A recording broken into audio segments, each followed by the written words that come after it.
Martineau. Cube Radio. 8h45, on va retrouver Richard Martineau. Salut, Richard. Salut Jean-François. Alors, bien sûr, tu es aux funérailles à Trois-Rivières de l'agente Brault. Et écoute, j'ai deux réflexions là-dessus. Premièrement, j'espère aujourd'hui, Jean-François, que les individus qui, pour paraître cool, se photographient en arborant le sigle ACAB, All Cops are Bastards, comme l'a déjà fait Safiana Labronze. J'espère que ces gens-là, aujourd'hui, ressentent une certaine honte. Et deuxième réflexion, Jean-François, j'espère qu'on va apprendre de nos erreurs. Madame Brault, elle a été tuée par un gars qui aurait jamais dû être libéré. Récemment, il y a quelques jours, il y a un gars qui rentrait avec un bâton de baseball dans une mosquée, OK? Après ça, on l'a arrêté puis on l'a relâché en attendant son procès.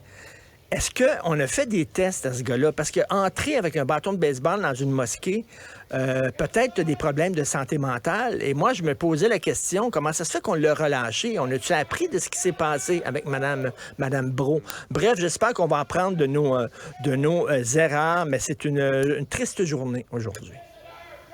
Absolument. Et on commence déjà à sentir les policiers qui arrivent dans le secteur, l'atmosphère de plus en plus solennelle et lourde. Tu vois probablement derrière moi, d'ailleurs, la garde d'honneur de la Sûreté du Québec qui fait ses pratiques. Hey, Richard, nos ados prennent de plus en plus d'antidépresseurs. Écoute, il y a quelques mois, il y avait eu un texte, il y avait des adolescents de 10 ans qui sont sur le Prozac. On parle même pas d'adolescents, là, on parle d'enfants, des enfants de l'école primaire qui sont sur des antidépresseurs et on dit que c'est du jamais vu. Les psychologues scolaires disent « j'ai jamais vu ça ». Et là, il y a eu un texte cette semaine dans le Journal de Montréal où ce sont des jeunes femmes de 17 ans et moins. Le nombre de jeunes femmes qui prennent des antidépresseurs a augmenté de 62 %. Écoute, on prescrit des antidépresseurs comme si c'était des Smarties. Il y a deux raisons à ça. Premièrement, il y a un manque de psychologues. C'est très difficile. Il y a ce témoignage d'une jeune fille, 20 ans, qui a fait une très grosse dépression. Ça a pris 2 ans avant qu'elle puisse consulter une psychologue. Ça n'a aucun bon sens. Et deuxièmement, on est dans une culture qui favorise les résultats rapides. On veut que les choses se fassent rapidement. Les thérapies, ça prend du temps. C'est sur le long terme. On n'a pas le temps. Écoute, je suis allé sur Amazon, le site d'Amazon, dans la section livres, Jean-François. Et j'ai tapé les mots 30 jours.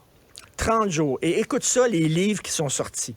30 jours pour apprendre à écrire un roman, 30 jours pour changer tes habitudes, 30 jours pour améliorer tes performances physiques, comment perdre du poids en 30 jours, te guérir en 30 jours, accroître ta productivité en 30 jours, diminuer ta pression sanguine en 30 jours, arrêter de boire en 30 jours, comment éliminer le sucre de ton sang en 30 jours, comment diminuer ton taux de cholestérol en 30 jours, etc., etc. Il y a plein de livres comme ça. Apprendre l'italien, le portugais en 10 jours, en 20 jours. On veut des résultats rapides. Une pilule, une petite granule, et ça va se faire. Or, non. Une thérapie, c'est du long terme, ça prend du temps. Donc, ça prend du temps et ça prend des effectifs. Malheureusement, deux choses qu'on a de moins en moins, du temps et du personnel. Oui, il n'y a rien de magique, effectivement. Il faut y mettre le temps et les efforts. Par ailleurs, Richard, les cônes oranges, Montréal en est la capitale. Et c'est plus quoi faire, d'ailleurs, la ville de ces cônes oranges.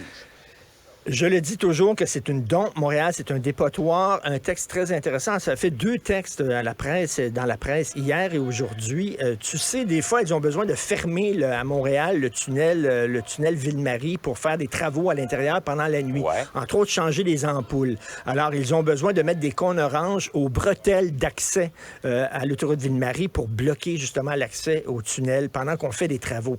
Au lieu d'entreposer ces cônes-là dans des endroits fermés, on les laisse dans la rue comme ça, en disant quand on va en avoir besoin, ils sont juste à côté, on n'a rien qu'à les mettre dans la rue.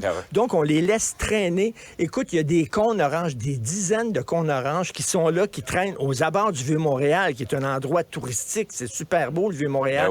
Et là, on laisse traîner les cônes oranges-là depuis plus de 16 ans. OK, 16 ans que les cônes orange sont là plutôt qu'aller les entreposer en disant c'est plus pratique. Ce qui fait que c'est laid, ça n'a pas de bon sens, ça déguise. Toi, essaie de sortir tes vidanges une journée avant la date où tu dois les sortir, tu vas avoir une amende. Ça fait 16 ans, eux autres, qui laissent traîner leur cône orange. Ils n'ont pas d'amende, ils n'ont aucun problème. Donc, c'est une dope. Quand tu dis que même la Ville de Montréal s'en fout à cette heure de la beauté de la ville puis laisse traîner ses cônes oranges, ça te montre à quel point il y a un déclin dans la Ville de Montréal épouvantable. Comme on dit, on est rendu là. Richard, passe une très bonne journée. On se reparle demain. Cube Radio.